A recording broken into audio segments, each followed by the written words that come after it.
मैं सेवकाई क्यों करता हूँ? प्रभु यहोवा का आत्मा मुझ पर है, क्योंकि यहोवा ने सुसमाचार सुनाने के लिए मेरा अभिषेक किया और मुझे इसलिए भेजा है कि खेदित मन के लोगों को शांति दूं, कि बंदियों के लिए स्वतंत्रता का और कैदियों के लिए छुटकारे का प्रचार करूं, कि यहोवा के प्रसन्न रहने के वर्ष का और हमारे परमेश्वर के पलटा लेने के दिन का प्रचार करूं, कि सब विलाप करने वालों को शांति दूं। स्वागत है आपका डेलिव चैनल में। और यदि आप मुझे पहली बार देख रहे हैं तो जाने मैं हूं पास्टर सुजीत कुमार उके और यह है डेलिव चैनल।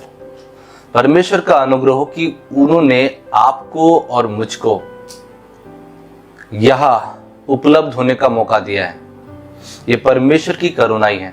निश्चय लगातार परमेश्वर हमारी रखवाली करते हुए आया है और हमें संभालते हुए आया है।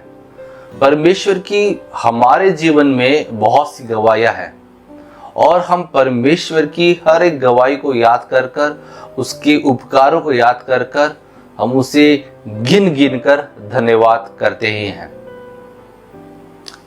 लेकिन जब हम परमेश्वर प्रभु यीशु मसीह को उद्धारकर्ता जब मानते हैं और ये बढ़ चढ़कर कहती भी कि वो हमारा उद्धारकर्ता परमेश्वर है, और लोगों के बीच में जब हम जाते हैं सुसमाचार को लेकर, हो सकता है बहुत से नौजवान नए लोग हमें इस रीति से पूछ सकते हैं कि यीशु ही उद्धारकर्ता क्यों है। और अधिकतर जो बढ़ चढ़कर मसीह लोग कहते हैं कि यीशु ही हमारा उद्धार करता है, उनके पास इस प्रश्न का जवाब नहीं होता। मैंने अक्सर बहुत से लोगों को यह प्रश्न पूछा कि यीशु ही उद्धार करता क्यों है। कुछ एक लोगों ने कहा कि यीशु मसीह उद्धार करता इसलिए क्योंकि वह चंगाई देता है। तो मेरा यह जवाब था, यदि यीशु मसीह चंगाई देने वाला था इसलिए वो उद्धार करता है, तो फिर पतरस भी उद्धार करता ही ठहरा, पौलुस भी उद्धार करता ही ठहरा। तो केवल चंगाई देने के आधार पर ही उद्धारकर्ता की आपूर्ति नहीं होती, उद्धारकर्ता की पूर्ति नहीं होती है। चर्च कहेंगे कि उसने मेरे जीवन में गवाही को दिया है, हमारे जीवन में मिरेकल्स किया है। केवल मिरेकल्स के आधार पर ही यीशु मसीह को उद्धारकर्ता मानना ये बहुत बड़ी हमारी मूर्खता रहेगी। यदि हम यीशु मसीह को चंगाई के आधार पर केवल उद्धारकर्ता मान रहे हैं तो सरासर ये मूर्खता तो है ही, लेकिन हम एक सही मार्ग से और एक सही शिक्षा से और सटीक ज्ञान से वंचित रह सकते हैं। हमें सटीक ज्ञान चाहिए कि वह हमारा उद्धारकर्ता परमेश्वर क्यों है। मन में कई बार ये सवाल आता है और उठता है कि यीशु ही उद्धार करता क्यों है। आइए मेरे साथ मत्ती की किताब मत्ती रचित सुसमाचार पहले अध्याय के बिल्कुल ऊपर भूमि का जो विभाग है, भूमि का जो सेक्शन है, उस वचनों से, उन आयतों से हम आरंभ करेंगे। अधिकतर लोग जब बाइबल का अध्ययन करते हैं वचन का हवाला देते हैं, अध्याय का हवाला देते हैं, लेकिन भूमिका वाला जो सेक्शन होता है इसे छोड़ दिया जाता है। लेकिन मैं आपको कह दूं, बाइबल ये स्पष्ट रीति से कहती है कि परमेश्वर का जो पवित्र शास्त्र है वो ईश्वरीय प्रेरणा के द्वारा रचाया गया है। तो हमें जब कभी कोई भी किताब पढ़नी है तो भूमिका इस हिस्से को कभी नहीं छोड़ना है। भूमिका वाला जो हिस्सा है वो बेहद हमारे लिए महत्वपूर्ण है। तो आरंभ इस रीति से होता है। मत्ती रचित सुसमाचार यह शुभ संदेश देता है कि यीशु मसीह ही वह उद्धार करता है जिसके आने की भविष्यवाणी की गई थी। परमेश्वर ने पुराना नियम में हजारों साल पहले अपने लोगों से की गई वाचा को उसी उद्धारकर्ता के द्वारा पूरा किया। यह शुभ संदेश केवल यहूदी लोगों के लिए नहीं जिनमें यीशु पैदा हुआ और पाला पोसा गया, परंतु सारे संसार के लिए है। जब ये आयतें हम पढ़ते हैं, जब इन आयतों को हम पढ़ते हैं तो मेरी नजर एक जगह आकर रुकती है और वहां कहा गया है यीशु मसीह ही वो उद्धार करता है। और हम भी कहते हैं कि यीशु मसीह ही उद्धार करता है। आगे, जिसके आने की भविष्यवाणी की गई थी। परमेश्वर ने पुराना नियम में हजारों साल पहले अपने लोगों से की गई वाचा को उसी उद्धारकर्ता के द्वारा पूरा किया। हजारों साल पहले कई वचनों को कहा गया था, कई भविष्यवाणी को कहा गया था, और वे हजारों साल पहले करने वाली बातें यीशु मसीह के द्वारा पूरी होती है। लिखा है यह शुभ संदेश केवल यहूदियों के लिए ही नहीं जिनमें यीशु पैदा हुआ और पाला पोसा गया, परंतु सारे संसार के लिए है। तो जब हम सारे संसार के लिए कहते हैं तो ये अन्य जातियों के लिए भी है, ये यूनानियों के लिए है। तो आप और मैं, हम यहूदियों में से तो नहीं हैं, हम यूनानियों में से तो नहीं हैं। हाँ, हम कह सकते हैं हम अन्य जातियों में से हैं। तो यीशु मसीह जब सारे संसार के लिए, तो अन्य जातियों के लिए भी है, वो हमारे लिए भी उद्धार करता ठहरा है। लेकिन जब हम बाहर सुसमाचार सुनाने के लिए जाते हैं और जब हमें यह प्रश्न उठ सकता है यीशु मसीह ही क्यों उद्धार करता है, तो हम ये देखेंगे कि हमारे नई वाचा में जो विश्वासी लोग हैं, जो मसीह लोग हैं, हमारे जो नींव है विश्वास की, हमें हमेशा ये चेक करनी चाहिए कि हमारी नींव क्या है। हमेशा हमारी नींव जो है वो प्रेरितों के विश्वास की नींव होनी चाहिए। और प्रेरितों के विश्वास की नींव क्या थी? प्रेरितों की विश्वास की नींव यही थी, उन्होंने कैसे जांच पड़ताल की थी। उन्होंने भी तो यीशु मसीह को उद्धारकर्ता माना होगा, तो कुछ एक मायने तो देखे ही होंगे, कुछ एक प्रमाण तो खोजे ही होंगे। सो जो हम देखते इन पदों को, तो यीशु मसीह कई बार कहते हैं कि लोग मेरे विषय में क्या कहते हैं। तो पतरस कहता है लोगों की मुझे तो नहीं पता। सो यीशु मसीह कहते पतरस तू क्या कहता है? तो पतरस कहता है तू तो मसीह है। तो यीशु मसीह कहते कि तू किसी को ना कहना। तो पतरस को ये सारी चीजें कैसे प्रकट थी? उसे किस बात का प्रमाण था कि यीशु ही आने वाला मसीह है, यीशु ही आने वाला उद्धार करता है। तो आइए कुछ एक प्रमाणों को हम देखेंगे। और अभी जैसे भूमिका में हमने कुछ आयतें पढ़ी, तो यह कहा गया कि 1000 साल पहले जो वचन कहे गए थे, जो भविष्यवाणियां कही गई थी, वो यीशु के द्वारा पूरी की गई। तो ऐसे क्या बातें हैं कि जिन बातों के कारण चेलों को, प्रेरितों को यह प्रमाणित हो गया कि यीशु मसीह ही उद्धार करता है। महज ये यीशु मसीह ने कहा कि जाल दाहिनी ओर डाल दो, गहराई में डाल दो, और बहुत सारी मछलियां मिली, केवल ये चमत्कार के आधार पर पतरस ने यीशु मसीह को उद्धारकर्ता स्वीकार ही नहीं किया होगा। तो वो तो चतुर था, वो तो समझदार था। तो उसने कई बार व्यवस्थाओं की किताब पढ़ी थी, भविष्यवाणी की किताब पढ़ी थी, और उसने छानबीन की थी कि यीशु ही क्यों उद्धार करता है। तो आइए हम कुछ एक आयतों को देखेंगे कि यीशु ही क्यों उद्धार करता है। सबसे पहली चीज, जब हम वचन में जाते हैं तो हम देखेंगे कि यीशु ही क्यों उद्धार करता है। जकरिया की किताब 9 अध्याय 9 पद, आइए हम इसे पढ़ेंगे। जकरिया की किताब 9 अध्याय 9 पद। हालेलुया। सो जकरिया 9 अध्याय 9 पद।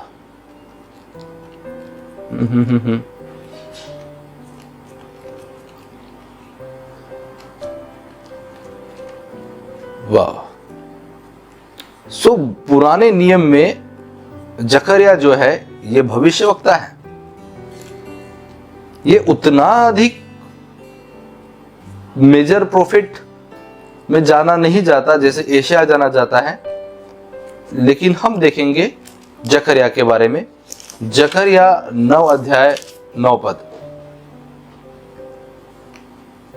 हे सियोन बहुत ही मगन हो, हे यरूशलेम जय जयकार कर, क्योंकि तेरा राजा तेरे पास आएगा, वह धर्मी और उद्धार पाया हुआ है, वह दीन है और गधे पर वरन गधे के बच्चे पर चढ़ा हुआ आएगा। जकरिया 9 अध्याय 9 पद में लिखा है कि वो जो राजा है वो गदही पर चढ़कर आएगा। और जकरिया 9 अध्याय 9 पद पूरा हुआ है। हम में से हर एक मसीह जानते हैं जो नए नियम को पढ़ते हैं कि यीशु मसीह का ये वाक्यांश पूरा हुआ है नए नियम में। जकरिया 9 अध्याय 9 पद में जो कहा गया है कि वो राजा गधे पर चढ़कर आएगा, वो वाक्यांश पूरी तरह से पूरा हुआ है। ये कहां पूरा हुआ है? मत्ती 21 अध्याय 7 पद में। मत्ती 21 अध्याय 7 पद में कहा गया कि वो गधे पर चढ़ा हुआ आया है।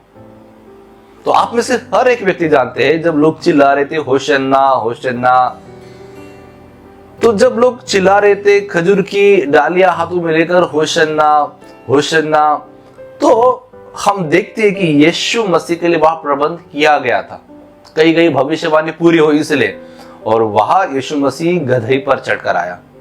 लेकिन प्रेरित लोग केवल एक वचन के आधार पर इस बात पर प्रमाणित नहीं कर पाएंगे कि यीशु ही उद्धार करता है, क्योंकि कोई भी डॉक्ट्रिन यदि बनती है तो उसके सपोर्ट में केवल एक वचन के आधार पर आप सिद्धांत नहीं बना सकते।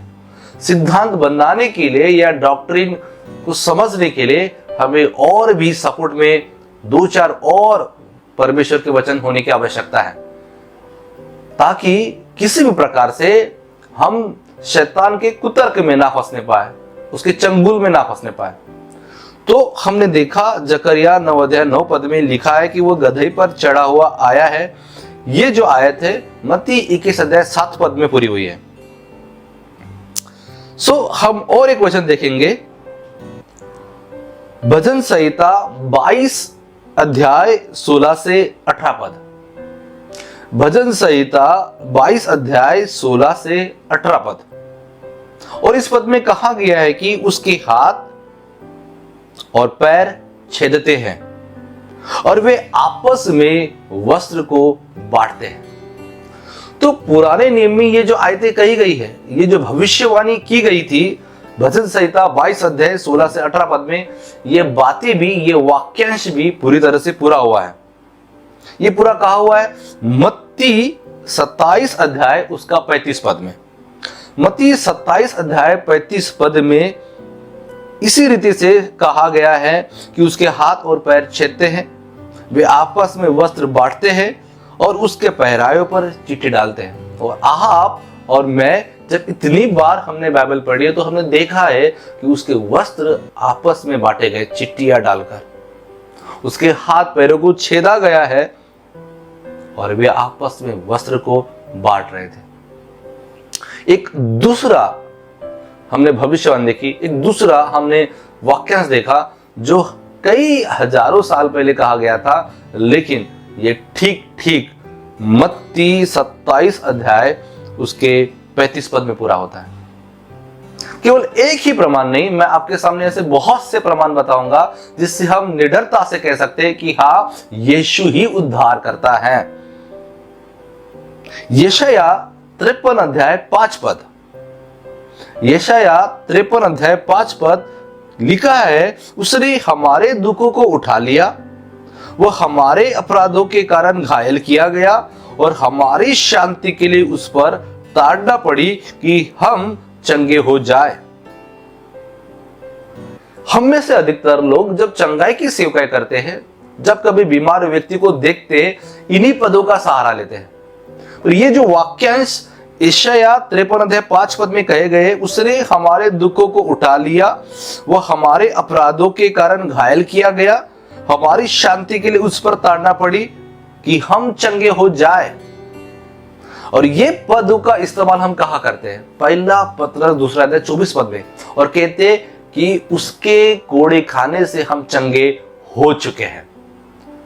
जो मसीह के क्रूस पर माने जाने से, उस ताड़ना करने से, उस अपराधों को सहन करने से, उन दुखों को उठाने से हमारे लिए पहले ही प्रावधान कर दिया गया है।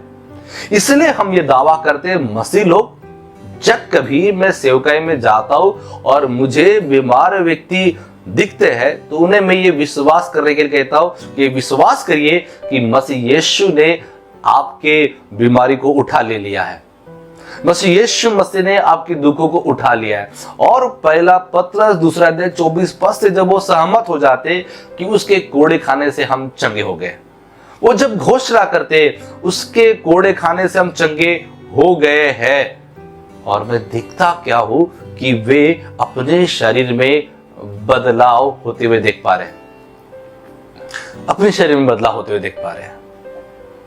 वाह, परमेश्वर के शब्दों में सामर्थ है। जब हम परमेश्वर के वचन को लेते अपने मुंह में और जो हम विश्वास करते उसे कहते हैं, उसे बोलते हैं, तो हमारे लिए वो बातें हो जाती हैं। जब हम वचन के साथ एग्री हो जाते हैं, जब वचन के साथ हम सहमत हो जाते हैं और उन शब्दों को बोलते हैं, हालेलुया। पौलुस कहता है मैंने विश्वास किया इसलिए मैंने बोला, क्योंकि परमेश्वर का वचन मेरे मुंह में है, मेरे निकट है। वाह, जब हम बुलंदे से बोलते हैं, विश्वास से बोलते हैं, और बाइबल कहती है जैसा तेरा विश्वास है वैसा ही तेरे लिए हो जाए। यीशु मसीह कहते हैं जो कुछ तुम प्रार्थना में मांगो वरन प्रतीति करो तो तुम्हारे लिए हो जाएगा। शर्त यह है कि मन में संदेह ना करो। जब वह प्रतिफल प्राप्त करते अपने जीवन में, तो वह केवल एक बात है, वह है कि हम इस बात की हम उस बात को मान लेते हैं, हम यकीन कर लेते हैं कि परमेश्वर ने हमारी सुन ली है। जब उसे मांग लेते हम लोग, तो परमेश्वर कहता है कि इसकी प्रतीति कर लो, मान लो। हालेलुया।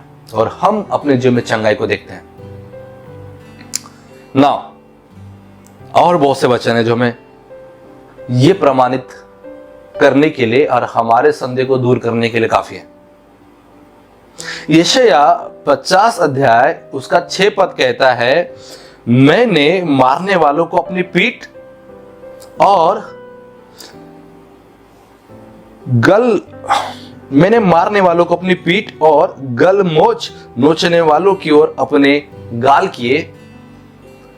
अपमानित होने और उनके थूकने में से मैंने मुंह न छिपाया। यशाया 50 अध्याय 6 पद में जो आयतें कही गई है, सारी की सारी पूरी होती दिखाई देती यीशु मसीह के जीवन में। जब उस पर थूका जा रहा था, जब उस पर इल्जाम लगाए जा रहे थे, उसने कुछ नहीं कहा। और बाइबल बताती है उसने अपने गाल उनके सामने खेले, उसने मुंह नहीं फेरा, उसने मुंह नहीं फेरा। और ये सारे वाक्यांश हमें दिखाई कहा देते मत्ती 26 अध्याय उसका 67 पद, मत्ती 26 अध्याय का 67। हालेलुया। उसकी कोई हड्डी तोड़ी न जाएगी, भजन संहिता 34 अध्याय 20 पद में। उसकी कोई हड्डी तोड़ी न जाएगी। यूहन्ना 19 अध्याय 36 पद में भी इसका विवरण मिलता है। जिसे उन्होंने भेदा है उस पर वे दृष्टि करेंगे। जकरिया 12 अध्याय 10 पद, जिसे उन्होंने भेदा है उस पर वे दृष्टि करेंगे। और ये चीजें हमें मिलती है यूहन्ना 19 अध्याय उसका 37 पद। यूहन्ना 19 अध्याय उसका 37 पद में हमें मिलता है कि जिसे उन्होंने भेदा है उस पर वे दृष्टि करेंगे। ये सारे वाक्यांश पूरे होते हुए नजर आ रहे हैं।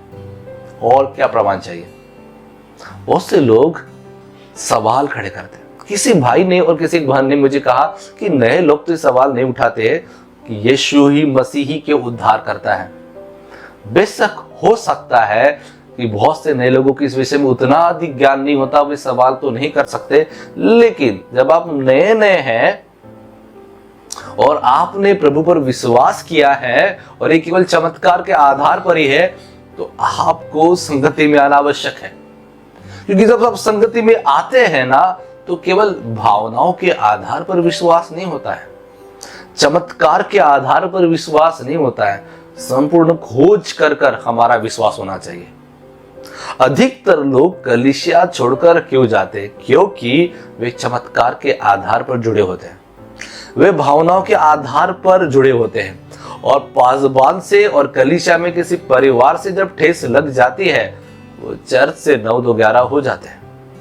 जब लोग स्वार्थी भरे संसार के चर्च में आते, कलीसिया में आते और जैसे ही चमत्कार होता है तो उसको नमस्कार भी कर देते हैं और फिर कभी कलीसिया वापस नहीं आते। ये वही लोग हैं जिन्होंने केवल चमत्कार के आधार पर और भावनाओं के आधार पर यीशु मसीह को स्वीकार किया है। यदि वे भावनाओं के आधार पर, चमत्कार के आधार पर विश्वास करते हैं तो ये पासबान का और कलीसिया के, खास कर पुराने मसीहों का ये कार्य है, ये जिम्मेदारी है कि हम अपने विश्वास से उन्हें आकर्षित करें। और हमारा विश्वास किस पर आधारित है? परमेश्वर के वचन के आधार पर। अवश्य है और ये जरूरी है कि पासबान लोग, जब नए लोग कलीसिया में आते हैं तो उन्हें डिसाइपलशिप करें परमेश्वर के वचन के द्वारा।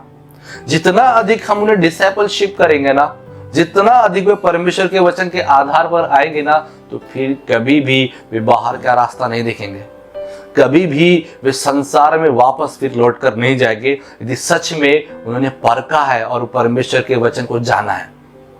बहुत से लोग कहते हैं विश्वास करो, विश्वास करो और विश्वास करो तो तुम्हारा उद्धार हो जाएगा। यूहन्ना 17 पद कहता है, अनंत जीवन उस मसीह को जानना, उस पुत्र को जानना और उस पिता के विषय में जानना है। पुत्र के विषय में जानना और पिता के विषय में जानने को ही अनंत जीवन कहा गया है। लेकिन याद रखिए, यह जानना जो शब्द है, इस ग्रीक अर्थ से लगाया गया है व्यक्तिगत रीति से जानना। व्यक्तिगत रीति से, जब आप व्यक्तिगत रीति से जानते हैं और व्यक्तिगत रीति से आप पर्सनल लेवल में इसकी खोजबीन करते हैं ना बाइबल से, तो फिर आप कभी भी, चाहे परिस्थिति कुछ भी नहीं क्यों ना हो, चाहे बाढ़ आए, चाहे मेह बरसे, चाहे कुछ भी क्यों ना हो, आपकी नींव नहीं हिलने वाली है, आपका विश्वास नहीं हिलने वाला है। आप उस बुद्धिमान व्यक्ति के समान होंगे, चाहे मेह बरसे, आंधी आए, तूफान आए, लेकिन आपकी नींव हिलने वाली है, आपकी चट्टान नहीं हिलने वाली है। लेकिन मूर्खों की नींव हिलती है, मूर्खों की चट्टान हिलती है जब आंधी आता है और मेह आता है। हालेलुया। ये मूर्ख कौन है? वे वही है जो भावनाओं के आधार पर जुड़ चुके हैं, ये वही है जो चंगाई के आधार पर जुड़ चुके हैं, ये वही है 5 कुंवारियों में से जो 10 में से छाटी गई थी, उन 10 में से जो छोड़ी गई थी, जिनके कुप्पी में तेल नहीं था। उनके कुप्पी में तेल क्यों नहीं था? क्योंकि भावनाओं में थे, भावनाओं के आवेश में थे। लेकिन जो जाग रहे थे, जो प्रार्थना कर रहे थे, उनके कुप्पी में तेल था। हालेलुया। परमेश्वर वचन के द्वारा बात करता है, वो आज भी आपसे और मुझसे बात करता है। बहुत से लोग चर्च में आते हैं और थोड़े बहुत जब पुराने होते जाते तो मन में संदेह उठते हैं, क्योंकि वो चंगाई का अनुभव नहीं कर रहे हैं और वो कहते परमेश्वर है या नहीं, उसे मेरी सुनाई देती है या नहीं, और मन में संदेह उठते हैं। और इसलिए कलीसिया में इस प्रकार की शिक्षाएं आना बेहद आवश्यक है। कलीसिया में अब वो जोश नहीं दिखाई देता। हर एक मसीह यकीनन माने हृदय की गहराई से ये न मानता होगा कि बाइबल ही सत्य है। अक्सर कई फैसले वो मौजूदा हालात में अपने भावनाओं के आवेश में, या जैसा मन उनका कहता है उस आवेश में, या किसी और के बहकावे में निर्णय लेते हैं। केवल थोड़े ही है जो गिने हुए हैं, जो चुने हुए हैं। बहुत से हैं जो चौड़े मार्ग से जाएंगे, लेकिन थोड़ी ही है जो सकरे मार्ग से चलेंगे। बहुत से लोग प्रभावित हो रहे बड़ी कलीसिया से। यकीनन मानिए, जब आप बड़ी कलीसिया देख रहे तो इसका मतलब ये नहीं पूरी तरह से कि वे स्वर्ग जाने वाले हैं। यकीनन मानिए, ये जरूर नहीं कि वहां परमेश्वर की फजल है। हो सकता है शैतान गुमराह कर रहा हो सकता है ऐसे दाव पेच खेले जा रहे हो, लोगों को लुभाया जा रहा हो। चौड़े मार्ग पर ना अधिकतर लोग चलने वाले हैं। बाइबल कहते कम ही लोग हैं, चुने वही लोग हैं जो सकरे मार्ग पर चलेंगे। जो परमेश्वर के वचन की खोजबीन करेंगे। पासबान कहता है इसलिए विश्वास नहीं करेंगे, पासबान सच्चा लग रहा है इसलिए विश्वास नहीं करेंगे। यीशु मसीह सच्चा लगा है, यीशु मसीह को व्यक्तिगत अनुभव किया अपने जीवन में, और ये कभी भी अपने जीवन में वचन को नीचे नहीं और अपने अनुभव को ऊपर नहीं रखेंगे। ये हमेशा, चाहे इनके अनुभव सही भी ना हो, कई बार नकारात्मक अनुभव क्यों ना ले हो, अनुभव को हमेशा नीचे रखेंगे और परमेश्वर का वचन सदा सर्वोपरि रहेगा। मेरा प्रश्न है, क्या आपके घर में परमेश्वर का वचन सर्वोपरि है? आप चर्च में इसलिए तो नहीं आ रहे कि पासबान बहुत अच्छे लग रहे हैं, आप चर्च इसलिए तो नहीं जा रहे क्योंकि पासबान अच्छे नहीं लग रहे हैं, लेकिन बाइबल कहती है आपका आने का उद्देश्य केवल इस मात्र हो कि आप सच्चे वचन की खोजी है, आप सत्य वचन सीखना चाहते हैं। हालेलुया। क्योंकि बाइबल कहती है जिसने सत्य वचन सीखा ना, जिसने सत्य वचन को जाना, तो उसके पैरों पर ठेस नहीं लगेगी, क्योंकि ये वचन जो है ना वो रात में दिया बन जाएगा, उसको ठेस लगने से बचा लेगा, वो दिया बन जाएगा, वो ज्योति बन जाएगा। संसार की सड़ाहट में आपको सूझबूझ के निर्णय लेने में सहायता कौन करेगा? परमेश्वर का वचन करेगा। हालेलुया। बहुत से मिरेकल्स होने वाली सेवकाई चुनना ये खतरनाक हो सकता है। क्योंकि बहुत से लोग भविष्यवाणियां करते हैं, ऐसी सेवकाई को चुनना खतरनाक है, क्योंकि ये लाइन में लगेंगे और यीशु मसीह कहेंगे क्या तेरे नाम से चमत्कार नहीं किए, क्या तेरे नाम से भविष्यवाणियां नहीं की? तो यीशु मसीह कहेगा बस 1 इंच का फासला है, क्या कि बस तुम ना होठों से तो मेरा नाम कहते हो, लेकिन हृदय से नहीं, तुम्हारा हृदय मुझसे बहुत दूर है। हालेलुया। पैसे कमाने वाली सेवकाई को, विधवाओं के घरों को लूटने वाली सेवकाई को प्रभु कदापि नहीं कहेगा कि ये मेरा विश्वास योग्य दास है।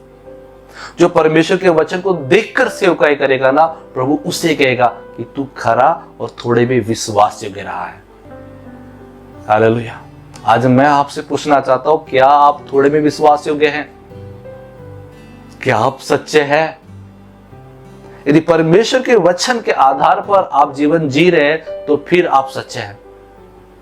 आइए और एक वचन देखेंगे। यीशु का एक कुंवारी के द्वारा जन्म होना, यशायाह 7 अध्याय 14 पद में कहा गया है। ये जो वाक्यांश है पूरी तरह से मत्ती 1 अध्याय 18 से 23 में दिखता है।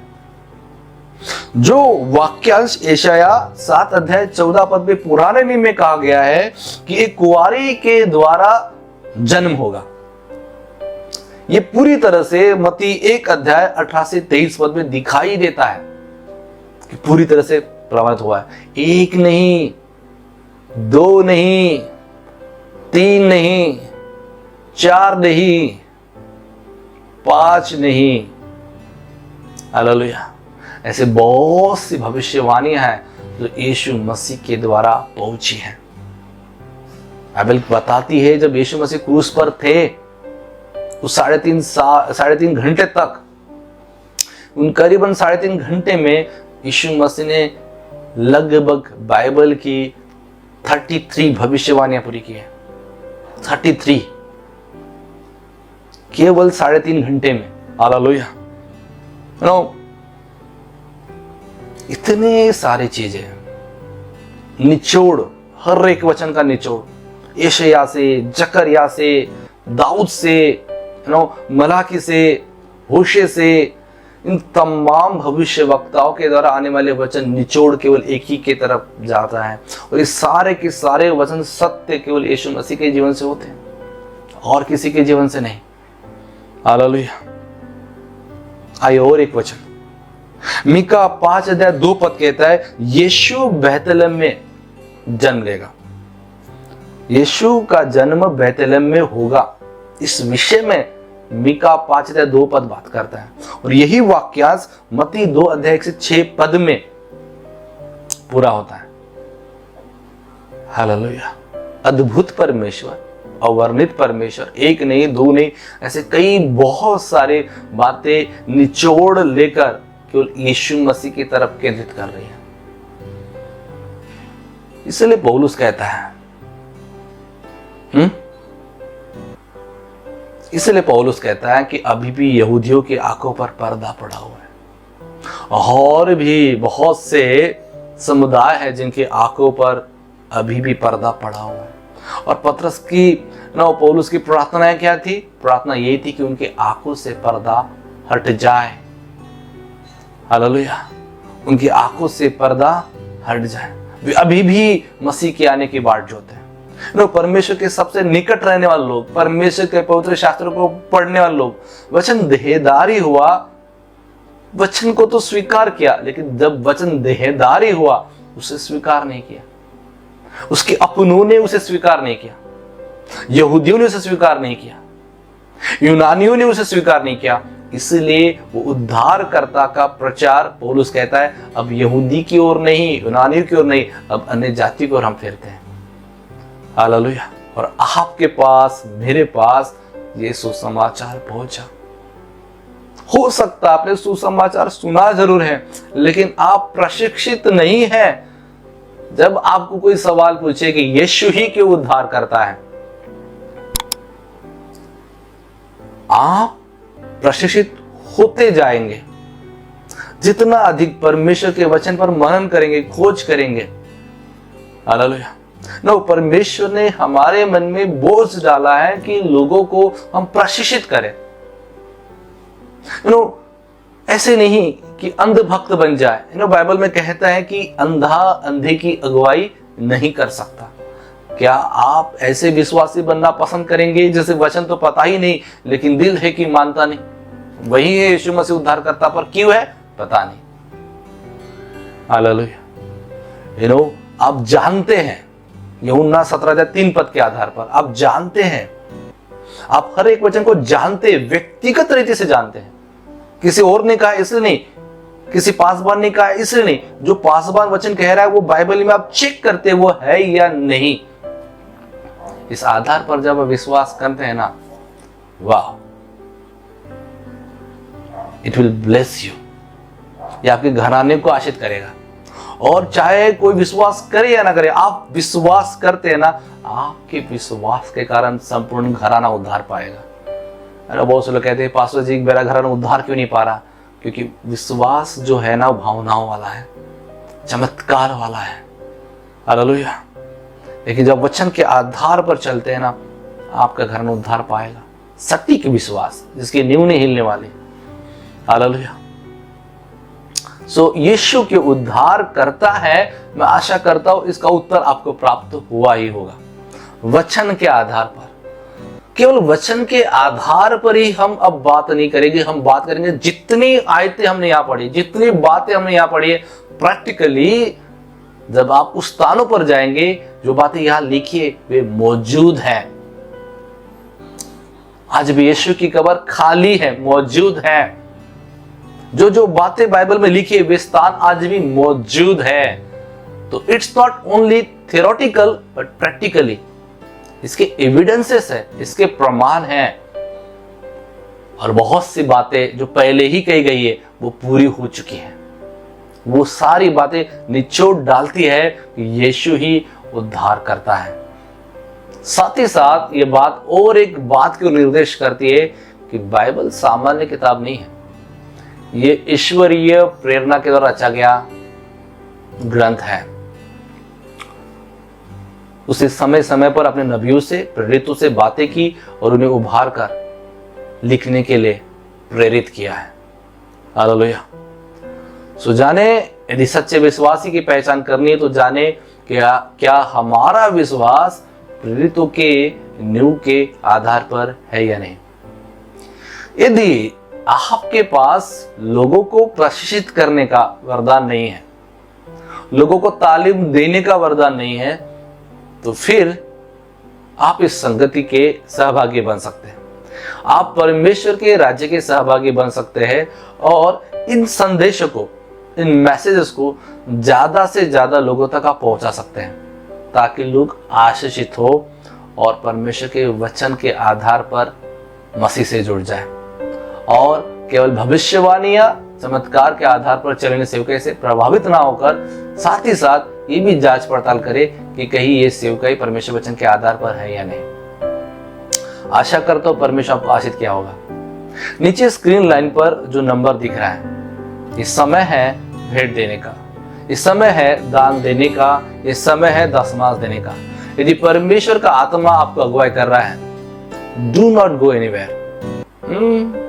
बाइबल हमें सभ्यता सिखाती है, परमेश्वर के वेदी के पास जब आए तो छूचे हाथ ना आए, खाली हाथ ना आए। इस समय है आपके लिए परमेश्वर की वेदी पर अपनी भेंट लाने का, अपने दशमांश को लाने का। जब आप लाते हैं, आस्क होली स्पिरिट, ना कुड़कुड़ा कर, आत्मा की अगुवाई में बहने वाला पवित्र आत्मा को पूछे, पवित्र आत्मा हालेलुया तू क्या है, तू क्या मुझसे कहने जा रहा है, तू बोल, तू क्या मुझसे करवाना चाहता है। हालेलुया।